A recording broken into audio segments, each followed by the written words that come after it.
Before I get started with the story, let me give a shout out to Versatile Legacy for tagging me in this post that is coming out of California, where you have this man on the left named Daniel Kauick. I don't know if that's how you pronounce his last name or not, but it's spelled Cauich,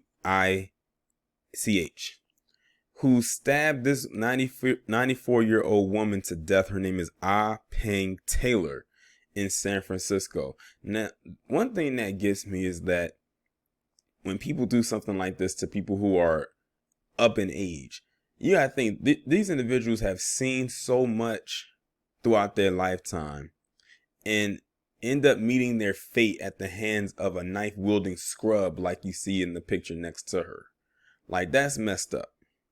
Now, if you can't tell, this woman is an Asian woman. She's Asian. But if you look at him, he looks like he's at least part Asian himself. If he's not part Hispanic, he looks part Asian himself. And I'm looking at other angles and pictures, and from different views, he looks like he has some Asian somewhere floating in his bloodstream. And if that is the case, I wonder if they're going to deem this as Asian on Asian crime. Because if it was black people, they would have did a black on black crime. Or if it was a black person that did this, they would have deemed this a hate crime. I don't know if they're going to deem this a hate crime or not. I haven't read the article yet.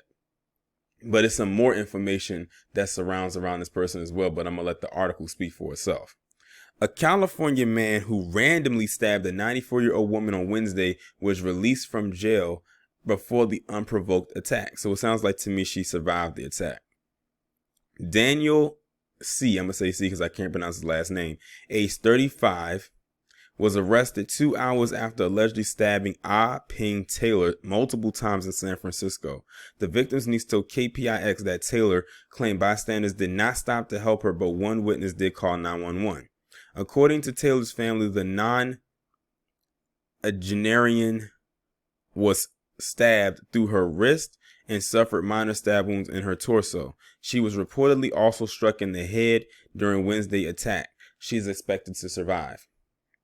Days before the incident on June 7th, Daniel was released from jail as he waited to stand trial for a burglary that occurred in May. Now, get this. He was supposed to stand trial for a whole nother incident days before what he did here. So he literally just got released from somewhere and only to now be back in jail for something else. So he's a career criminal. So they can't use that, oh, well, he doesn't have a criminal background. Clearly he does. The judge in this case had denied prosecutors' motion to keep Daniel incarcerated until his trial, according to the San Francisco Chronicle. Well, maybe they should have, and then what happened to this lady wouldn't have happened. Further, KNTV reported that Daniel was arrested 5 times last year for burglary and in 2016 for homicide. He also has prior arrests for homicide, according to the Chronicle. That seems to be apparently different from the 2016 homicide. Police confirmed to KNTV that the suspect was wearing an ankle monitor at the time of Wednesday's stabbing. This guy isn't too bright. Like, you did all of this and you knew you had an ankle monitor on, like they wouldn't have been able to detect that. Authorities are in the process of determining whether Taylor was the victim of a hate crime. They're probably going to throw it on there. I'm going to just be quite honest. But this guy is stupid in every sense of the word. But the people who are in charge or running things, or should I say not running things up there, are just this dumb because they allowed this to go on. Like, they let a savage back into the wilderness. And that's exactly how he acted, like, was a savage. Like, look at this man's rap sheet. This guy had 5 burglary arrests last year and a 2016 arrest for a homicide and another one for a prior homicide that I'm guessing they didn't mention as far as years ago. And now he has this one. Like, he doesn't need to be outside. He needs to stay locked up. But it's crazy because they'll let this kind of element out of jail, yet we have how many black men in jail for weed or little petty crimes that were chalked up to misdemeanors. Yet this guy has felonious crimes, or what should be deemed as felonious crimes, attached to his belt, but he's out walking free. or was anyway, enough to the fact that he was able to find this woman and stab her multiple times. Very fortunate that she's alive, especially at her age.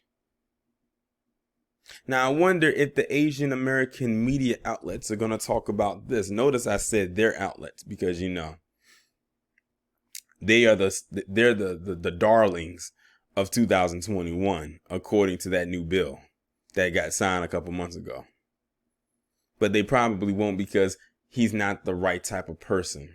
Now, we know if it was someone who looked like you and I, this would have made the news. And it probably would have made major news. You know, unfortunate that the news of that Asian man shooting that black boy in the arm did not make the news like it should have. Or the one I did about the Asian man who shot at that family at the laundromat. This probably won't make the news either. At least not the way that it should. Or the way that it would if he were black. I'm just being honest.